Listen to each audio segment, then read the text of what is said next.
Dear students, एक बार फिर से आप सभी का स्वागत है, वेलकम है आज के बायोलॉजी के नए लेक्चर में, जिसका नाम है रिप्रोडक्शन यानी कि जनन। अब देखिए, ये चैप्टर अगर देखा जाए तो कॉम्पिटिटिव एग्जाम के नजरिए से अगर हम सोचें तो काफी इंपॉर्टेंट है। रिप्रोडक्शन आखिरकार होता क्या है? तो अगर आसान भाषा में मैं इसको एक्सप्लेन करूं, इट इज द एबिलिटी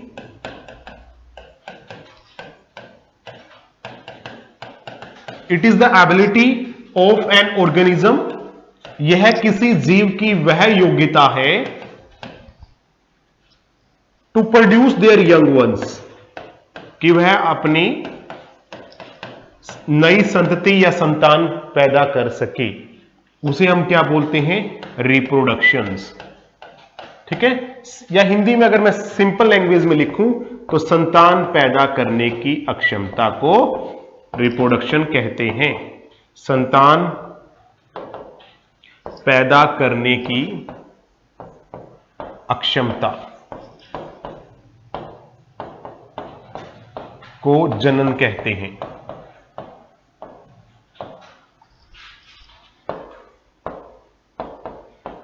तो रिप्रोडक्शन के कारण ही जो रेस है वो आगे बढ़ती है। रेस यानी संतति आगे बढ़ती है।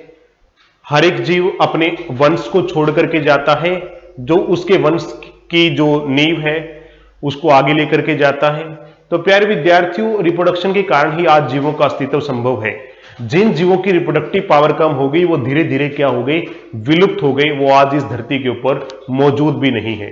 तो रिप्रोडक्शन के कारण ही वंश वृद्धि होती है। तो आज हम डिस्कस करेंगे इसके बारे में कंप्लीट कि रिप्रोडक्शन आखिरकार क्या है। टाइप्स ऑफ रिप्रोडक्शन, जनन कितने प्रकार का होता है। टाइप्स ऑफ रिप्रोडक्शन, जनन के प्रकार। तो प्यारे विद्यार्थियों, अगर वैसे देखा जाए तो मुख्य दो ही प्रकार की रिप्रोडक्शन होती है। एक होती है सेक्सुअल रिप्रोडक्शन, सेक्सुअल रिप्रोडक्शन यानी कि लैंगिक जनन, और दूसरी होती है एसेक्सुअल रिप्रोडक्शन यानी अलैंगिक जनन।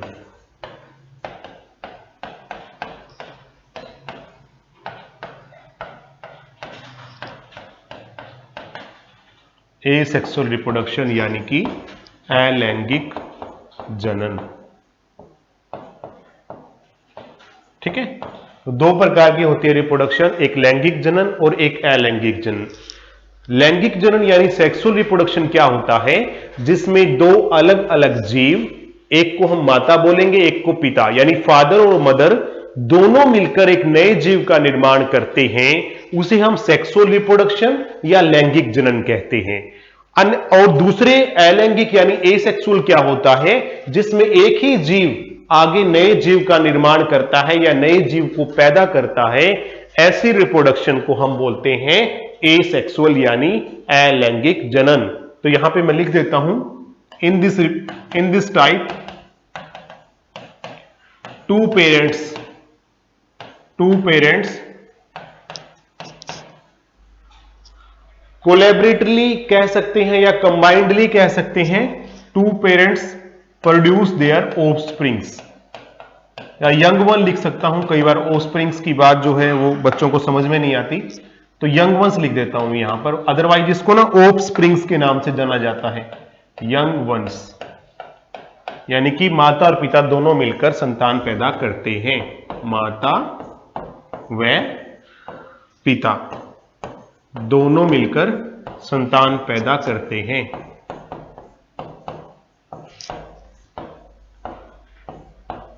तो इसके एग्जाम्पल जैसे मनुष्य है, जितने भी जीव आपको गाय, भैंस, बकरी, घोड़ा, गधा, सारे के सारे क्या होंगे?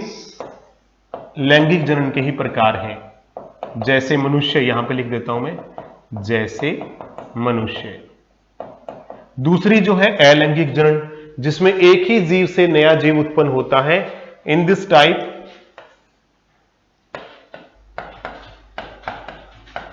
ओनली सिंगल पेरेंट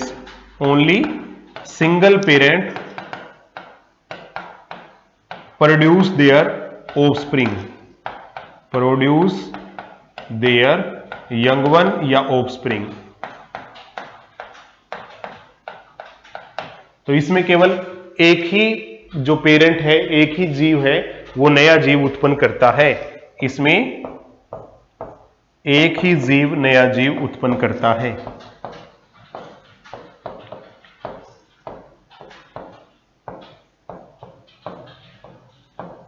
एक ही जीव नया जीव उत्पन्न करता है।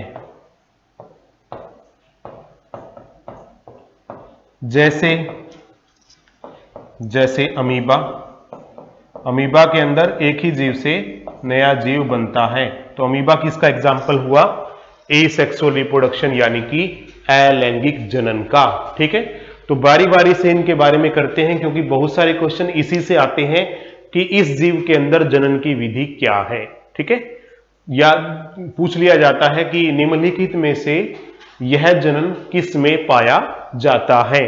तो उस चीज को हम थोड़ा क्लियरली कर लेते हैं कि दो प्रकार की रिप्रोडक्शन मैंने आपको बताई, सेक्सुअल और एसेक्सुअल, यानी लैंगिक और अलैंगिक। अब हम सबसे पहले अलैंगिक जनन के प्रकार पढ़ लेते हैं कि किन किन जीवों के अंदर अलैंगिक जनन पाया जाता है।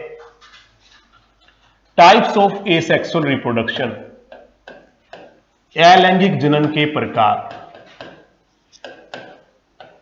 देखिए, दोनों तरह के बच्चे पढ़ रहे होते हैं तो दिक्कत ना महसूस हो। पेपर के अंदर इंग्लिश में आता है, हिंदी में आता है, किसी प्रकार की समस्या ना रहे, इसलिए हमारे लेक्चर सारे की सारे बाइलिंगुअल ही रखने की हम कोशिश करते हैं। अलैंगिक जनन के प्रकार,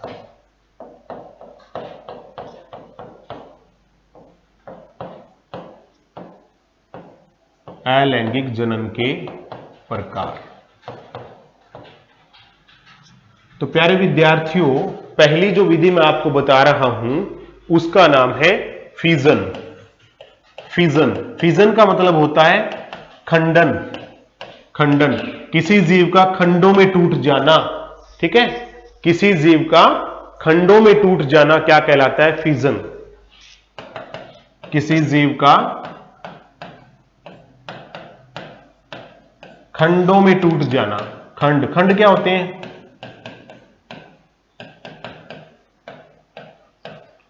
टुकड़े भी बोल सकते हैं, टुकड़े या खंड या पीसीज। ठीक है, टूट जाना खंडन कहलाता है, फिजन कहलाता है। तो ये दो प्रकार का होता है। अगर दो खंडों में टूटे, अगर दो खंडों में टूटे, ये दो प्रकार का होगा फिजन। ठीक है, टू टाइप। दो प्रकार कौन से? अगर दो टुकड़ों में टूटे तो उसे हम बोलते हैं बाइनरी फिजन। बाइनरी फिजन यानी कि द्विखंडन। अगर कोई जीव दो ही टुकड़ों में टूटे तो उसे हम बोलते हैं बाइनरी फिजन यानी द्विखंडन। ठीक है, ये किस में होता है द्विखंडन? कौन सा जीव है जो दो टुकड़ों में टूटता है? तो प्यारे विद्यार्थियों, इस जीव का नाम है अमीबा। जैसे अमीबा। तो मैं इसमें चित्र के मदद से मैं आपको दिखा देता हूं कि अमीबा के अंदर किस प्रकार एक जीव से दो जीव बनते हैं। तो प्यारे विद्यार्थियों, अमीबा इस प्रकार का जीव है जिसका कोई अपना आकार नहीं होता, यह अपना आकार लगातार बदलता रहता है। ठीक है, तो होता क्या है कि कुछ समय बाद अमीबा का जो केंद्रक है वो विभाजित होने लगता है। इस प्रकार से आप देख पाएंगे, इसका जो केंद्रक था वो दो टुकड़ों में बंटना यहां से शुरू हो गया। और फिर कंप्लीटली अगर देखा जाए तो ऊपर वाला हिस्सा अलग हो जाएगा और नीचे वाला अलग हो जाएगा। यानी एक अमीबा ऊपर वाले हिस्से से बन गया और एक अमीबा बन गया नीचे वाले हिस्से से। तो दोनों के अंदर अपना केंद्रक और दोनों के अंदर अपना कोशिका द्रव्य होता है। जो ये तरल पदार्थ इसमें भरा होता है इसे हम बोलते हैं कोशिका द्रव्य। मैं यहां पे दोनों के बारे में लिख देता हूं, यह है केंद्रक और यह है कोशिका द्रव्य। तो दोनों के अंदर अपना केंद्रक और कोशिका द्रव्य होता है। ठीक है, तो एक ही अमीबा से दो अमीबा बन गए। इस विधि को हम बोलते हैं बाइनरी फिजन, क्योंकि दो टुकड़ों में टूटा तो इसीलिए हम इसको बाइनरी फिजन यानी कि द्विखंडन का नाम देंगे। क्लियर है? उसके बाद नेक्स्ट मल्टीपल फिजन। दूसरी जो टाइप है खंडन की वो है मल्टीपल फिजन, यानी कि बहुखंडन। बहुखंडन यानी बहु मतलब क्या होता है बहुत, और खंडन यानी टुकड़े। तो अगर कोई जीव बहुत सारे टुकड़ों में टूट जाए तो उसे हम बोलते हैं बहुखंडन। जैसे प्लाज्मोडियम। प्लाज्मोडियम क्या होता है? प्लाज्मोडियम मच्छर के द्वारा, प्लाज्मोडियम जो है मच्छर के द्वारा आपके शरीर में छोड़ा गया प्रोटोजोआ है, जिस कारण से मलेरिया होता है, उसे हम बोलते हैं प्लाज्मोडियम। तो प्यारे विद्यार्थियों, प्लाज्मोडियम के अंदर भी क्या होता है? एक टुकड़े जो है, जो प्लाज्मोडियम है वो कई टुकड़ों के अंदर टूट जाता है, और ये टुकड़े आपको दिख रहे हैं। एक ही जो प्लाज्मोडियम है वो कई टुकड़ों में टूट जाता है, और इस विधि को बोलते हैं हम बहुखंडन, यानी कि मल्टीपल फिजन। समझ में आ गया ना? और ये भी मैंने आपको बता दिया कि प्लाज्मोडियम आखिरकार होता क्या है। प्लाज्मोडियम एक प्रोटोजोआ होता है जो मच्छर, मलेरिया फैलाने वाला मच्छर जैसे मादा एनाफिलीज मच्छर है, वो जब किसी संक्रमित व्यक्ति का खून चूसता है तो प्लाज्मोडियम उसकी लार में चला जाता है, और जैसे ही वह मच्छर किसी दूसरे यानी स्वस्थ व्यक्ति को काटता है तो प्लाज्मोडियम उसके ब्लड के अंदर इंट्रोड्यूस कर देता है, और ब्लड में जाकर के वह मल्टीपल फिजन द्वारा अपनी संख्या को बढ़ाता है। समझ में आ गया? और जब उसकी संख्या बहुत ज्यादा हो जाती है तो मलेरिया के सिम्टम्स भी हमें नजर आने लग जाते हैं। तो यह कहलाता है बहुखंडन, यानी मल्टीपल फिजन। नेक्स्ट, जो दूसरी प्रकार है अलैंगिक जनन की, पहली प्रकार क्या थी? फिजन। फिजन की दो टाइप थी, बाइनरी फिजन और मल्टीपल फिजन। तो दूसरी जो टाइप है प्यारे विद्यार्थियों इसकी अलैंगिक जनन की, वो है स्पोर फॉर्मेशन। स्पोर फॉर्मेशन बीजाणुओं द्वारा, बीजाणु द्वारा या बीजाणुओं द्वारा। ठीक है, इसका उदाहरण जैसे म्यूकर। म्यूकर म्यूकर माइकोसिस का नाम सुना आपने? ब्लैक फंगस का नाम सुना है? अभी हाल ही में बहुत ज्यादा चर्चित रहा है ब्लैक फंगस कोरोना के टाइम में, कि जो पेशेंट कोरोना से रिकवर हो गए हैं वो ब्लैक फंगस के चपेट में आ गए थे। ठीक है, तो म्यूकर जो है वो एक फफूंदी है प्यारे विद्यार्थियों। तो वो उसमें जो जनन होता है वो बीजाणुओं द्वारा होता है। कैसे? जैसे आपने खुंबी देखी होगी, इसी प्रकार की एक फफूंदी है म्यूकर। तो उसमें क्या होता है? म्यूकर में इस प्रकार की एक छतरी होती है जिसे हम बीजाणुधानी कहते हैं, स्पोर वाल कह सकते हैं। स्पोर वाल, बीजाणुधानी, स्पोर वाल, बीजाणुधानी। तो म्यूकर में होता क्या है? इसका जो केंद्रक है म्यूकर का, वो बार बार विभाजित होकर अनेक सारे स्पोर यानी बीजाणुओं का निर्माण करता है। बीजाणुधानी को स्पोर वाल या स्पोरेंजियम भी बोल देते हैं, स्पोरेंजियम, ये भी इसका टेक्निकल वर्ड है। ठीक है, तो इसका केंद्रक बार बार विभाजित होकर अनेक बीजाणुओं का निर्माण करता है, और कुछ समय बाद क्या होता है? ये जो स्पोरेंजियम मैंने कहा, जो इसकी दीवार है प्यारे विद्यार्थियों, ये दीवार फट जाती है, और इसमें से जितने भी बीजाणु थे वो सारे बाहर निकल जाते हैं, और एक ही म्यूकर से अनेकों नए म्यूकर का निर्माण इन बीजाणुओं के द्वारा होता है। जिस प्रकार से बीज से प्यारे विद्यार्थियों, जिस प्रकार बीज से पौधे का निर्माण होता है, उसी प्रकार ये जो बीजाणु आपको दिख रहे हैं, जिसे मैंने स्पोर कहा, स्पोर बोले या बीजाणु बोले, ठीक है, ये जो आपको दिख रहे हैं प्यारे विद्यार्थियों, ये उग करके नई म्यूकर का निर्माण करने में सहायक होते हैं। ठीक है, तो एक ही जीव से अनेक जीव इस विधि द्वारा बन जाते हैं। एग्जाम्पल मैंने आपको बता दिया, म्यूकर। ठीक है, number next is budding. Budding यानी मुकुलन। ठीक है, इसके दो एग्जाम्पल हैं प्यारे विद्यार्थियों, एक तो है ईस्ट और एक है हाइड्रा। हाइड्रा भी एक एनिमल है, कई बच्चे इसको कंफ्यूज हो जाते हैं पौधे के साथ। पौधा नहीं है, ये एक जंतु है। ईस्ट भी एक क्या है, फंजाई है, फफूंदी है। सॉरी, यहां पे हमने लैम्डा वर्ड यूज कर लिया। ईस्ट और हाइड्रा,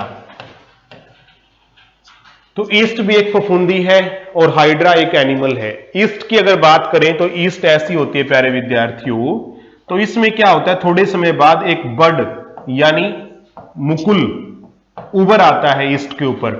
यह मुकुल बार बार विभाजित होकर एक लंबी श्रृंखलाएं सी बना लेता है। इस प्रकार अगर आप देखेंगे, बार बार विभाजित होकर लंबी श्रृंखलाएं बना लेता है और ये श्रृंखलाएं सारी की सारी अलग होकर क्या करती हैं, गिर जाती है ना, अलग होकर के नए ईस्ट का निर्माण करती हैं। ये सभी के सभी जो हैं इनको हम बोलते हैं बड या मुकुल। ठीक है, इसी प्रकार हाइड्रा के अंदर क्या होता है प्यारे बच्चों, ये तो है ईस्ट। हाइड्रा में क्या होता है, हाइड्रा जो है उसमें साइड के अंदर एक मुकुल आ जाता है। साइड में जैसा एनिमल होता है वैसा ही एक साइड के अंदर क्या आ जाता है, मुकुल या कलिका या बड। और ये जो बड है ये अलग होकर के कुछ समय बाद ये बड क्या हो जाती है प्यारे बच्चों, अलग हो जाती है। और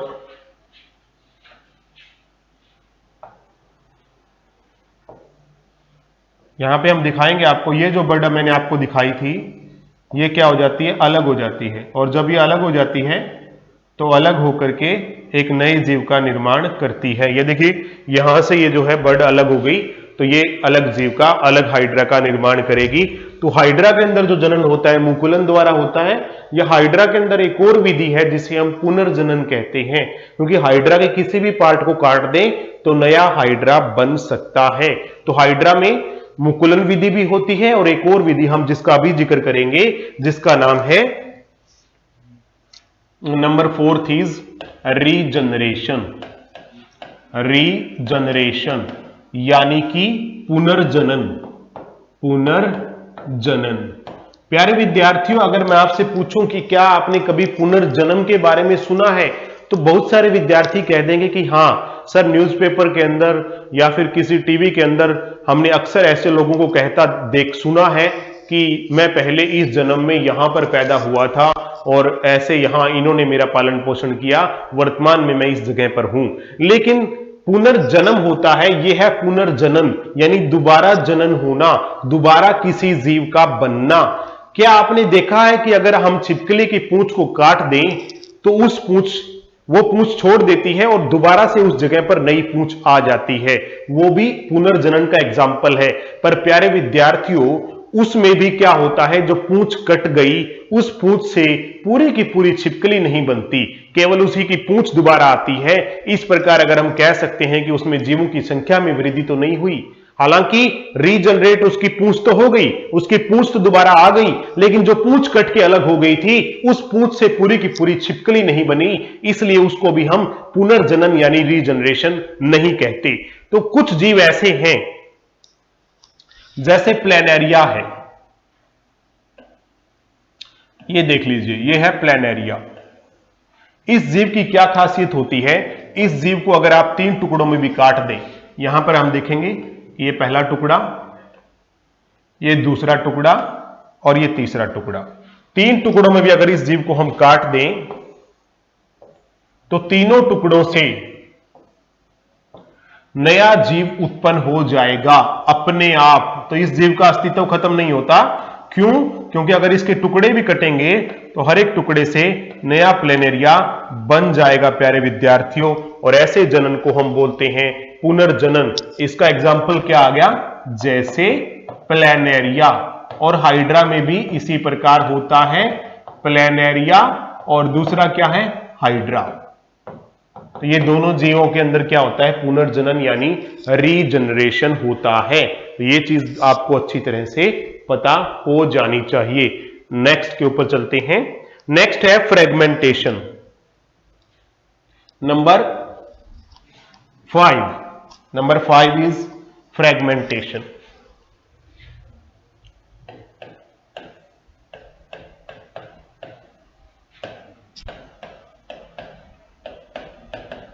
यानी टुकड़ों में टूट जाना,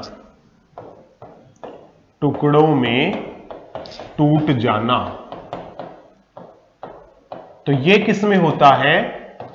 ये होता है एक एल्गी यानी काई, जैसे जोड़ों के ऊपर जो हरे रंग का पदार्थ आ जाता है जिसे आप एल्गी या काई बोलते हो, तो उसमें फ्रेगमेंटेशन द्वारा अपनी संख्या में वृद्धि होती है, जैसे स्पाइरोगैरा, स्पाइरोगायरा। हिंदी में भी लिख देता हूं मैं यहां पर, स्पाइरोगायरा। तो प्यारे विद्यार्थियों, इसमें क्या होता है? यह स्पाइरोगैरा इस प्रकार का जीव है, एल्गी है यानी कि, तो इसमें ये जो आपको दिख रही है स्पाइरोगैरा, इसका प्रत्येक टुकड़ा टूट जाता है और एक नई स्पाइरोगैरा का निर्माण करता है। प्रत्येक टुकड़ा टूट करके नई स्पाइरोगैरा का निर्माण करता है। तो ऐसे जीवों के अंदर जो जनन होता है उसे हम क्या बोलते हैं? फ्रेगमेंटेशन, यानी टुकड़ों में टूट जाना। उदाहरण हमने क्या बताया आपको इसका? स्पाइरोगायरा। ठीक है, नंबर नेक्स्ट, छठे नंबर पर, छठा नंबर है वेजिटेटिव प्रोपेगेशन। वेजिटेटिव प्रोपेगेशन यानी कि कायिक जनन, कायिक जनन, वेजिटेटिव प्रोपेगेशन। अब तक मैं जो आपको बता रहा था उसमें पौधों का कहीं जिक्र नहीं था। हालांकि पौधे भी अलैंगिक जनन, यानी एक ही पौधे से अनेकों पौधों का निर्माण अलैंगिक जनन यानी एसेक्सुअल रिप्रोडक्शन द्वारा हो सकता है, लेकिन उसके बारे में हमने अभी जिक्र नहीं किया। तो अब जो विधि हम आपको बता रहे हैं ये पौधों की होती है, यह पौधों में होता है, यह पौधों में होता है। वो किस में होता है? ये पौधों में। और इसके भी दो प्रकार हैं, इसके भी कितने प्रकार हैं? दो प्रकार हैं। It is of 2 type. दो प्रकार कौन से? पौधों में होता है ना, दो प्रकार है। एक है प्राकृतिक कायिक जनन, प्राकृतिक कायिक जनन यानी कि नेचुरल वेजिटेटिव प्रोपेगेशन।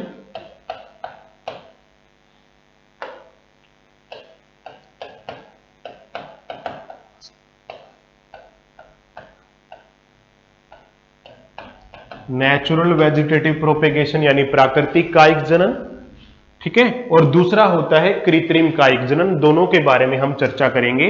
पहले नंबर 1 पे आ लेते हैं, ए पे, प्राकृतिक कायिक जनन। जैसे नाम से पता लग रहा है कि ये प्राकृतिक होता है। तो प्यारे विद्यार्थियों, किन किन पौधों में होता है प्राकृतिक कायिक जनन और इसकी कौन कौन सी विधियां हैं? प्राकृतिक कायिक जनन की 3 विधियां हैं। नंबर 1, जड़ों द्वारा। जड़ों द्वारा किस में होता है? शकरकंदी में। शकरकंदी में। स्वीट पोटैटो, जो इसकी जड़ें होती हैं उनकी जड़ों से अगर जड़ों को भी काट के लगाएं तो वो लग जाती हैं। तो इसीलिए उनमें जो प्राकृतिक कायिक जनन है शकरकंदी में, वो जड़ों द्वारा होता है। क्योंकि जो शकरकंदी की जड़ें होती है ना प्यारे विद्यार्थियों, इस प्रकार से मैं अगर आपको दिखाऊं तो प्रत्येक जड़ जो है वो कट के लग जाती है और उससे प्रत्येक जड़ से जो है क्या है, एक नई शकरकंदी का निर्माण हो सकता है। तो ऐसी विधि को हम बोलते हैं जड़ों द्वारा यानी बाय रूट्स। रूट्स क्या होते हैं? जड़ें। नंबर 2, तने द्वारा। तने द्वारा, बाय स्टेम। ये किस में होता है? जैसे आलू, जैसे आलू। आलू में क्या होता है प्यारे विद्यार्थियों? अगर आलू के बारे में मैं आपको बताऊं तो आलू इस प्रकार का होता है और आलू के ऊपर छोटी छोटी डॉट्स होती हैं ब्लैक रंग की, ब्लैक कलर की। अगर उन डॉट्स को काट के लगा दिया जाए तो प्रत्येक डॉट से एक नए आलू का निर्माण हो सकता है। ठीक है, तो ये जो है ये एक कलिका या बड बोल सकते हैं, ये आलू की क्या है, कलिका है, यानी इनसे तना बनेगा प्यारे विद्यार्थियों। तो आलू के अंदर भी, इसको आलू की आंख भी बोल देते हैं कई, कलिका या आलू की आंख।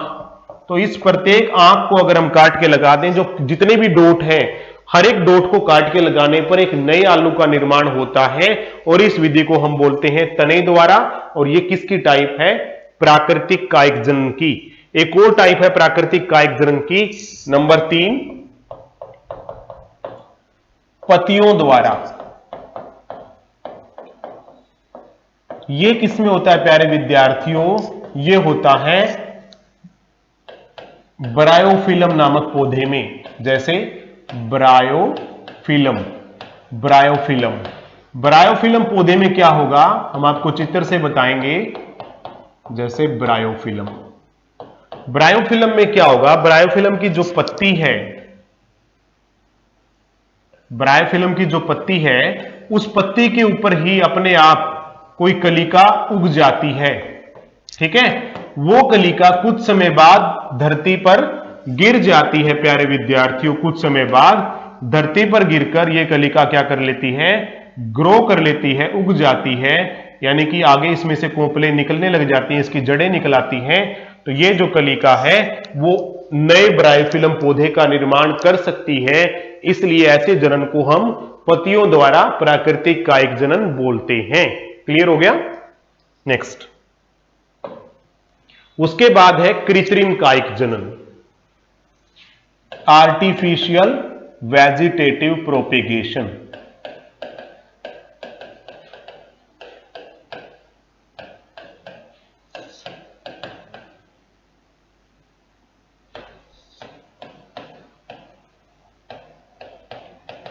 यानी कि कृत्रिम कायिक जनन।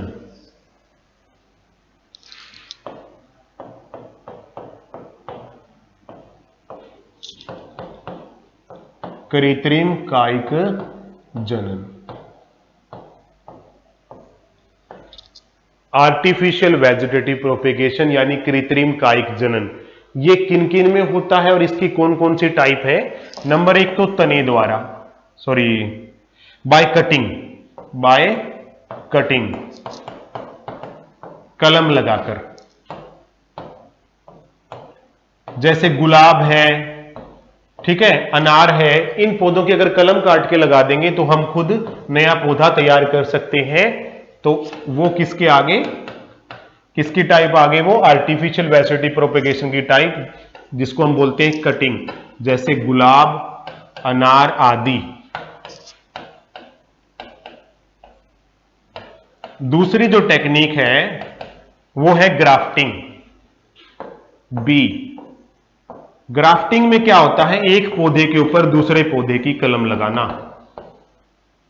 एक पौधे के ऊपर दूसरे पौधे की कलम लगाना।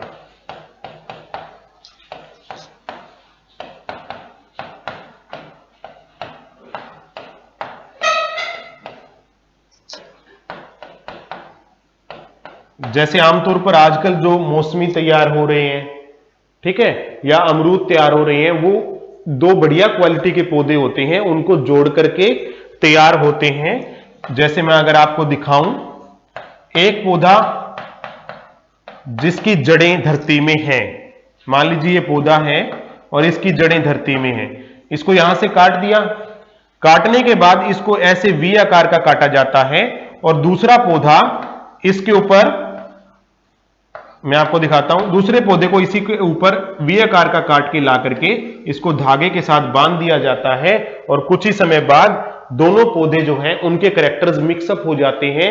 उसके बाद जो पौधे तैयार होते हैं उसमें दोनों पौधों के गुण पाए जाते हैं, जिस कारण से उनकी वैरायटी काफी अच्छी मानी जाती है। आजकल जो आप बोलते हैं ना कि ये कलमी अमरूद है, ये कलमी गुलाब है, ये कलमी मौसमी है। वो कलमी होता क्या है, ये वाली कलम नहीं होती कि हम सीधे ही किसी की टहनी काट के ले आए और लगा दी। वो जो कलमी बोलते हैं माली, वो ये वाली कलम होती है जिसमें एक पौधे को कंप्लीटली काट दिया जाता है और उसके ऊपर दूसरे पौधे को काट करके लगा करके बांध दिया जाता है, ताकि दोनों पौधों के गुण उस तैयार होने वाले पौधे या उसके फल में पाए जाएं, इसलिए ऐसा किया जाता है। और ऐसे अगर हम करते हैं तो पौधों की जो टाइम लिमिट है तैयार होने की, फल लगने की, वो भी कम हो जाती है, यानी कि फल जल्दी लगने लग जाते हैं। तो ये चीज भी है। नेक्स्ट है नंबर 3 इज नंबर सी है तीसरी जो टाइप है आर्टिफिशियल वेजिटेटिव प्रोपेगेशन की, वो है लेयरिंग। लेयरिंग क्या होता है? दाब लगाना। और यह भी दो प्रकार से हो सकती है दाब लगाना भी। एक होगा ग्राउंड लेयरिंग, जमीन पर दाब लगाना, और दूसरा होगा एयर लेयरिंग, हवा में दाब लगाना। इसको एयर लेयरिंग को एक और नाम से जानते हैं हम, ऊटी, गुटी भी बोल देते हैं इसको, गुटी। तो प्यारे विद्यार्थियों, होता क्या है, ग्राउंड लेयरिंग क्या होता है? जैसे स्ट्रॉबेरी में हम ग्राउंड लेयरिंग भी कर सकते हैं प्यारे बच्चों, और एयर लेयरिंग भी कर सकते हैं। ग्राउंड लेयरिंग में क्या होता है, मान लीजिए ये पौधा था, ठीक है, ये क्या था? पौधा था, और इसकी हमने किसी टहनी को, ये वाली टहनी थी, इसको झुका करके जमीन में दबा दिया। किसी एक टहनी को झुका करके क्या कर दिया हमने, ये जमीन है नीचे, इस जमीन के अंदर हमने इसको दबा दिया। तो कुछ समय बाद क्या होगा, ये जो दबाया हिस्सा है इसमें भी क्या होगा, जड़ें निकल आएंगी। जड़ें निकलने पर फिर हम इसको यहां से काट सकते हैं और काट करके इसको किसी जगह पर लगा सकते हैं। तो इसे हम बोलते हैं ग्राउंड लेयरिंग। और यही चीज अगर हवा में की जाए, हवा में कैसे होगी?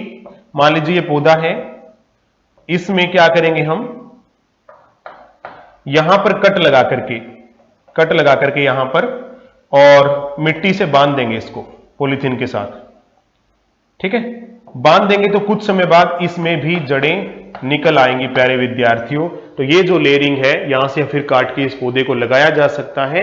ऐसी लेयरिंग को हम एयर लेयरिंग का नाम देते हैं। तो ये होता है दाब लगाना। ये किस में होता है? जैसे स्ट्रॉबेरी का मैंने एग्जांपल बताया। नेक्स्ट है number D. Number D is tissue culture, यानी उत्तक संवर्धन। ये काफी एडवांस टेक्निक है जो आमतौर पर यहां पर हमारे कॉमन अगर बात करें घरों में नहीं इस्तेमाल की जाती।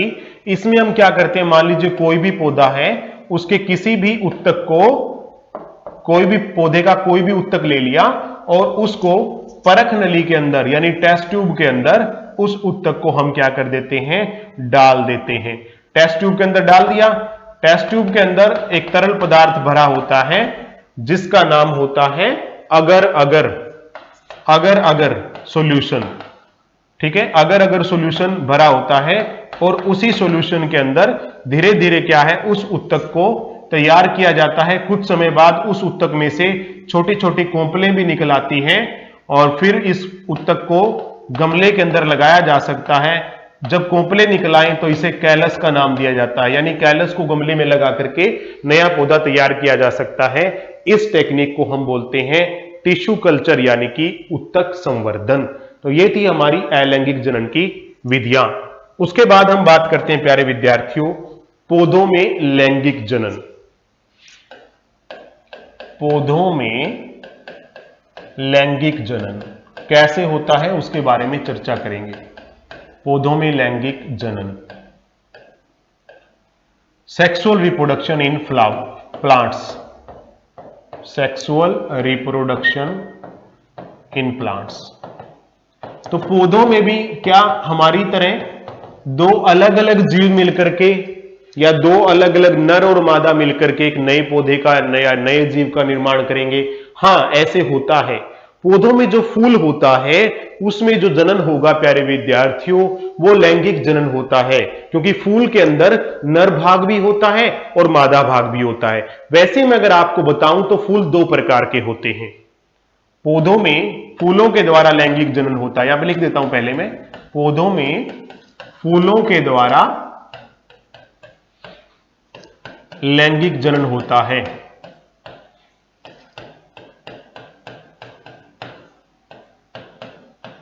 आमतौर पर क्या होता है, उसी फूल के अंदर मेल और फीमेल पाए जाते हैं, लेकिन कुछ एक पौधे ऐसे हैं जो मेल पौधा अलग होता है, फीमेल पौधा अलग होता है। उनके एग्जाम्पल भी मैं आपको बताऊंगा और ये एसएससी एचएसएससी के अंदर काफी बार क्वेश्चन पूछा गया है। तो पौधे दो प्रकार के होते हैं, एक होते हैं एक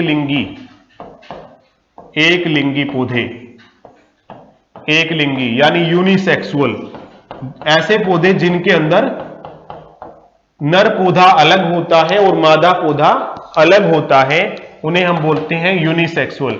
ऐसे पौधे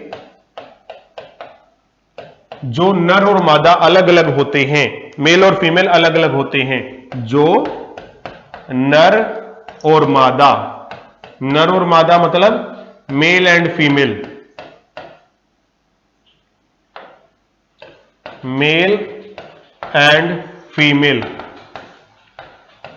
अलग अलग होते हैं, अलग अलग।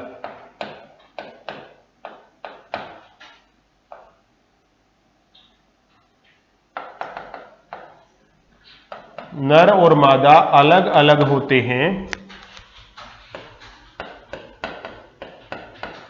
जैसे पपीता, तरबूज आदि। ठीक है, और ज्यादातर पौधे क्या होते हैं, एक ही फूल के अंदर नर और मादा पाए जाते हैं, और ऐसे पौधों को हम बोलते हैं द्विलिंगी, यानी कि बाइसेक्सुअल।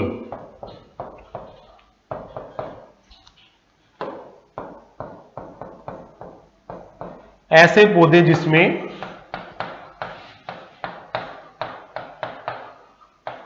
एक ही फूल में, जिसमें एक ही फूल में नर और मादा पाए जाते हैं, नर और मादा पाए जाते हैं, उन्हें क्या कहते हैं, उन्हें बाइसेक्सुअल, एक ही फूल में, उन्हें द्विलिंगी कहते हैं। जैसे ये लिखने की जरूरत ही नहीं है, जैसे जितने भी पौधे आपको दिख रहे हैं, जैसे गुड़हल, गुलाब या जो भी आपको दिख रहा है, वो ज्यादातर बाइसेक्सुअल यानी कि द्विलिंगी पौधे ही होते हैं। ओके, तो अब हम आगे डिस्कस करते हैं कि फूल कैसा दिखता है। ठीक है, स्ट्रक्चर ऑफ फ्लावर। आखिरकार क्या एक ही पौधे में दोनों होते हैं, नर और मादा? स्ट्रक्चर ऑफ फ्लावर, फूल। तो प्यारे विद्यार्थियों, अगर फूल का स्ट्रक्चर मैं आपको बताऊं,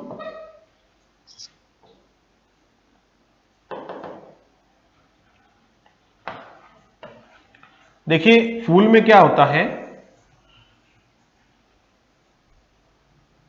यहां पर जो है नीचे की तरफ दो हरे रंग की पत्तियां होती हैं, जिन्हें हम बोलते हैं सेपल।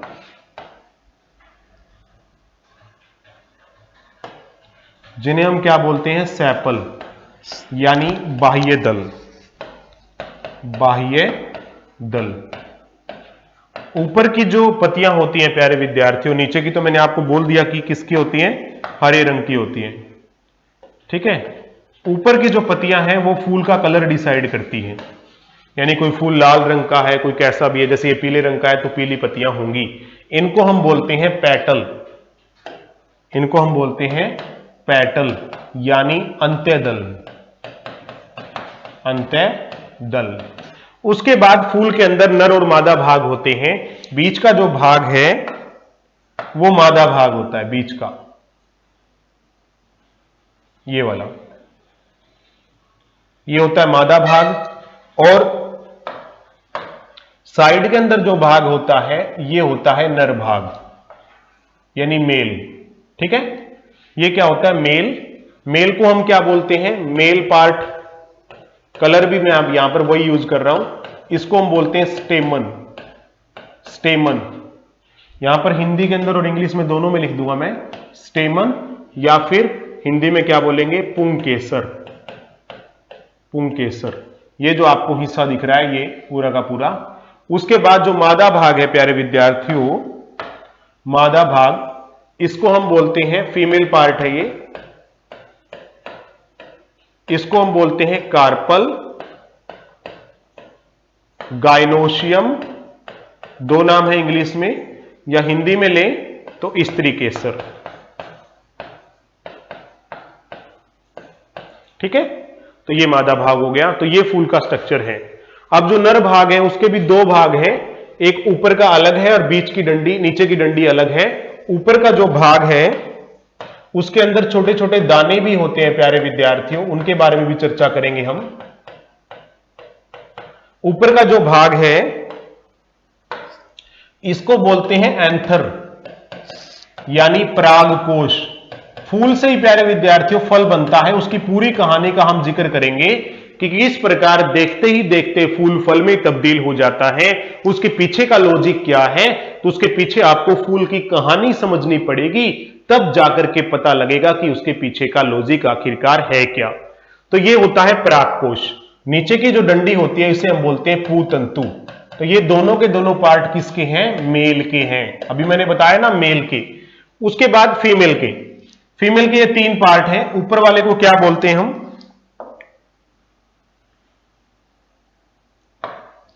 ऊपर वाले को बोलते हैं स्टिग्मा, यानी वर्तिकागर। वर्तिकागर, ठीक है। बीच की जो गर्दन है इसको बोलते हैं स्टाइल, यानी वर्तिका। और नीचे जो फूला हुआ भाग है इसे बोलते हैं ओवरी, यानी अंडाशय। तो ये फूल के कौन से भाग हैं? ये तीनों के तीनों जो है फीमेल है, यानी मादा भाग हैं। तो ये फूल का पूरा स्ट्रक्चर होता है। और ये जो आपको परागकोश के अंदर दाने से दिख रहे हैं प्यारे विद्यार्थियों, ये है परागकण। परागकण, छोटे छोटे जो दाने आपको दिख रहे हैं। तो ये एक्चुअली में फूल ऐसा होता है। और फूल से फल बनने की कहानी क्या है, बड़ी रोचक है, उसके बारे में अब हम जिक्र करने वाले हैं। उसमें इन चीजों का बड़ा रोल है। जो छोटे छोटे दाने आपको दिख रहे हैं इन्हें हम बोलते हैं परागकण। परागकण। तो अब फूल से फल बनता कैसे है, उस विधि को हम बोलते हैं पोलिनेशन। पोलिनेशन यानी परागण। परागण, परा का मतलब होता है परागकण, परागकण, और गण मतलब होता है जाना। तो परागकणों का जाना ही कहलाता है परागण, यानी पोलिनेशन। तो होता क्या है प्यारे विद्यार्थियों, जो मैंने अभी बताया आपको, कि जैसे मैंने आपको फूल का डायग्राम बना के समझाया था, ये फूल है, तो इसको मैं अभी सिंपल एक ही कलर से बना के दिखा देता हूं। तो फूल है, जो फूल के अंदर जो मैंने अभी बताया था आपको कि जो नर जो पार्ट है, यानी मेल पार्ट है, जिसे मैंने कहा था कि जिसके अंदर दाने से भी होते हैं, जिसे हम परागकण कहते हैं। जब ये दाने से प्यारे विद्यार्थियों मादा भाग के ऊपर चले जाते हैं तो उसे हम क्या बोलते हैं? मादा भाग के कौन से पार्ट पर? ये दाने से निकल करके, यहां से निकलकर, इसमें से परागकण में से निकलकर ये किस पार्ट पर चले जाते हैं?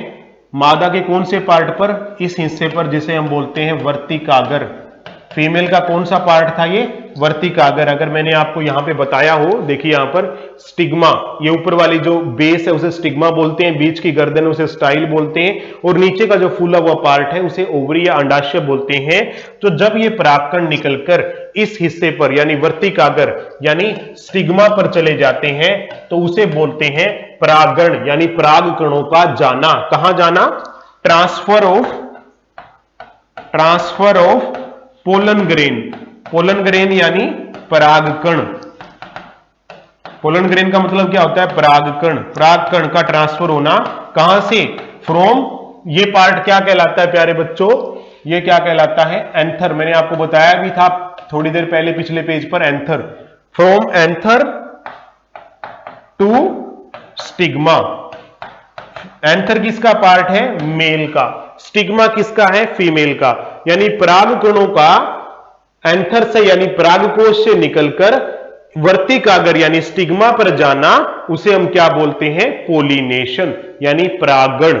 और यह भी दो प्रकार का होता है, टाइप्स ऑफ पोलिनेशन, परागण के प्रकार दो प्रकार का होता है, यह भी पोलन ग्रेन का जाना। दो प्रकार कौन कौन से, परागण के प्रकार।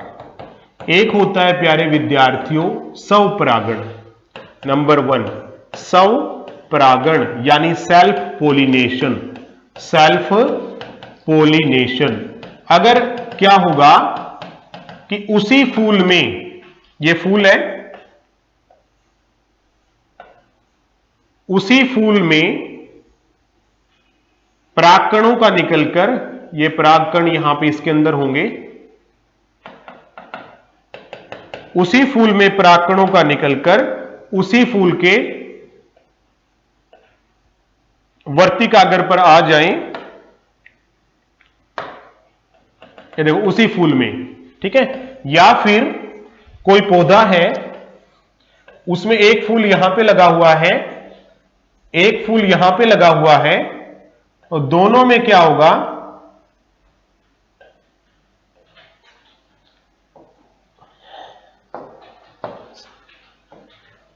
एक यहां पर है, एक यहां पर है, ठीक है, पौधा एक ही है। तो एक पौधे के क्या होंगे, परागकण निकलकर यहां से, ऊपर से यहां से निकलकर इस पौधे की बजाय नीचे वाले पौधे के फीमेल पार्ट के ऊपर पहुंच गए, तो वो भी हमारा जो है स्वपरागण यानी सेल्फ पोलिनेशन ही कहलाएगा। यानी कि उसी पौधे के उसी फूल पर परागकणों का जाना, या उसी पौधे के दूसरे फूल पर परागकणों का जाना क्या कहलाता है, स्वपरागण। एक ही फूल के,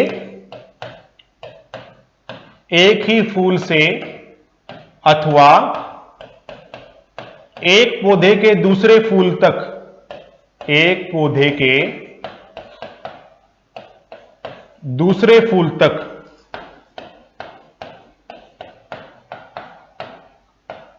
परागकणों का पहुंचना। कहां पहुंचना, कौन से पार्ट पर, फीमेल के वर्तिकाग्र पर, वर्तिकाग्र पर पहुंचना,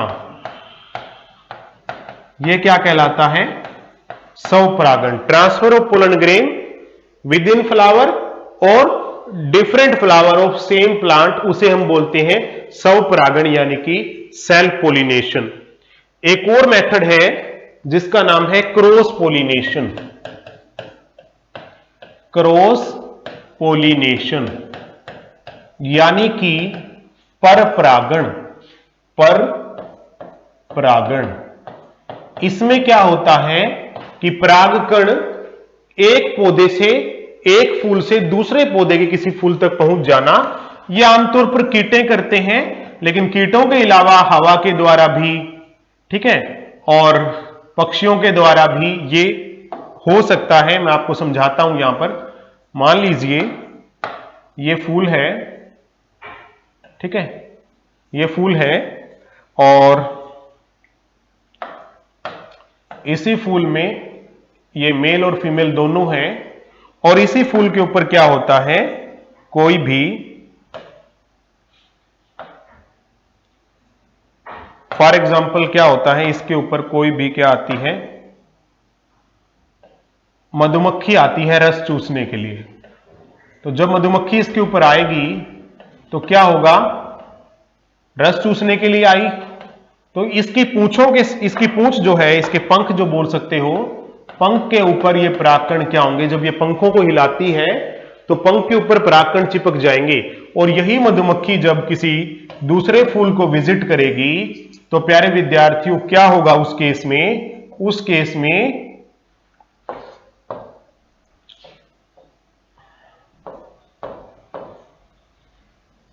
उस केस में क्या होगा कि परागकणों को कहां छोड़ देगी?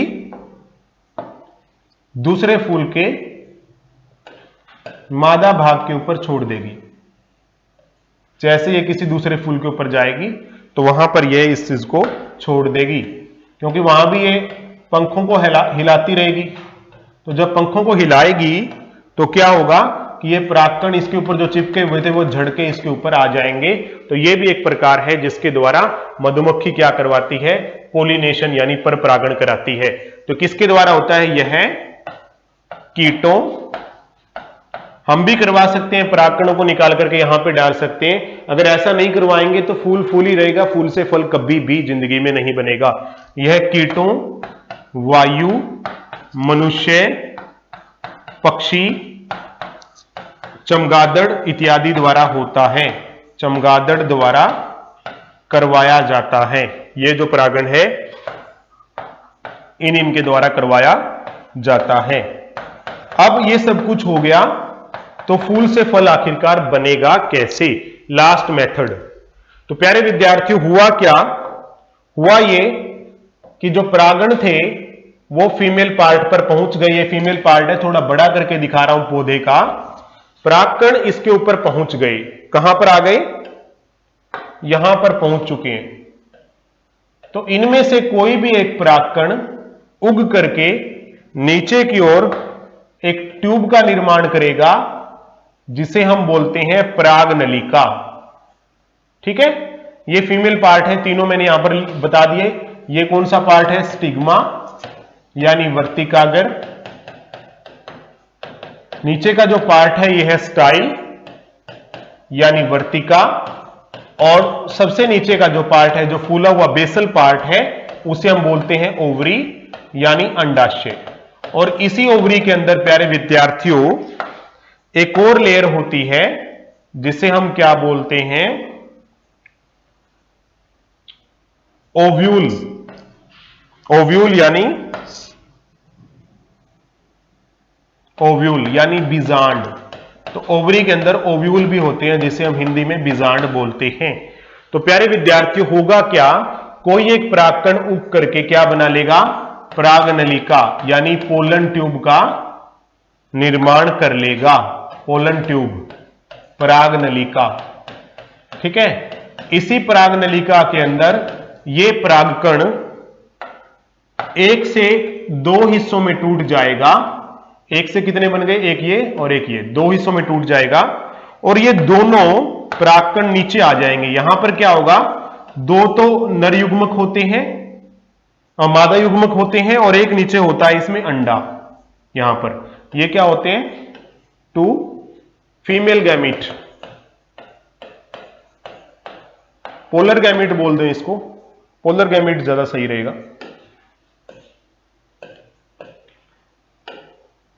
यहां पर दो क्या होते हैं? पोलर गैमीट, ध्रुवीय केंद्रक। और नीचे की तरफ एक आपको और दिख रहा है, ये होता है एग यानी अंडा। तो होगा क्या? ये दोनों नर युग्मक नीचे पहुंच जाएंगे और यहां से होते होते एक अलग चित्र बना लेते हैं यहां पर।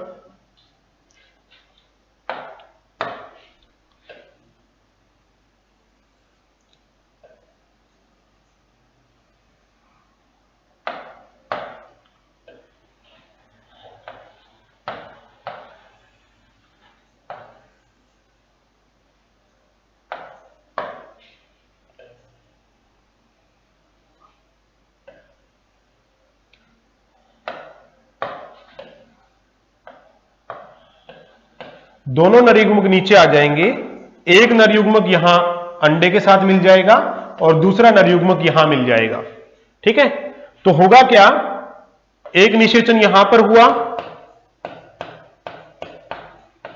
एक निषेचन यहां पर हुआ। तो निषेचन कितनी जगह? निषेचन क्या होता है? नर और मादा का मिलना। यहां पर तो बल्कि तीन केंद्रक मिले, इसलिए इसको त्रिशल्यन भी कहते हैं, ट्रिपल फ्यूजन। वे तीन तीन एक साथ मिल गए। हालांकि हुआ तो यहां भी निषेचन ही, लेकिन इसको हम बोलते हैं साइंस की लैंग्वेज में ट्रिपल फ्यूजन। ट्रिपल फ्यूजन, त्रिशल्यन। ठीक है, तो दो जगह निषेचन हुआ, इसलिए इसको हम बोलते हैं, दो जगह निषेचन होने के कारण इसे हम दोहरा निषेचन बोलते हैं, डबल फर्टिलाइजेशन। दो जगह निषेचन होने के कारण इसे हम दोहरा निषेचन कहते हैं। तो जब ये हो गया तो उसके बाद समझो कि पौधे में फल बनने के लगभग नजदीक पहुंच चुके हैं, दोहरा निषेचन कहते हैं, यानी डबल फर्टिलाइजेशन। मैं इंग्लिश में भी लिख देता हूं, डबल फर्टिलाइजेशन। अब क्या होगा, डबल फर्टिलाइजेशन के बाद यहां पे एक और बना देता हूं, ऊपर का हिस्सा गिर जाता है और जो नीचे का आपने ये दिखाया ओवरी जो है, अंडाशय, ये बदल जाती है फल में। ओवरी जो है किस में बदल जाती है, फल में बदल जाती है, ओवरी यानी अंडाशय। और इसके अंदर का जो हिस्सा था जिसे हमने बीजांड कहा था, उसके क्या बन जाते हैं, उसके बन जाते हैं बीज, उसके बन जाते हैं बीज। तो ये बन गया फल। ठीक है, जो बीजांड है प्यारे विद्यार्थियों, ओव्यूल जिसे मैंने कहा था, के बीज बन जाते हैं, इसके क्या बन जाते हैं, बीज।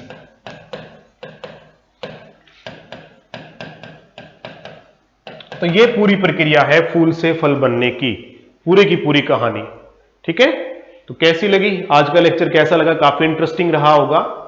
ये पूरे के पूरे नोट्स भी आपको पीडीएफ के रूप में मिल जाएंगे प्यारे विद्यार्थियों। ठीक है, थैंक यू वेरी मच, जय हिंद।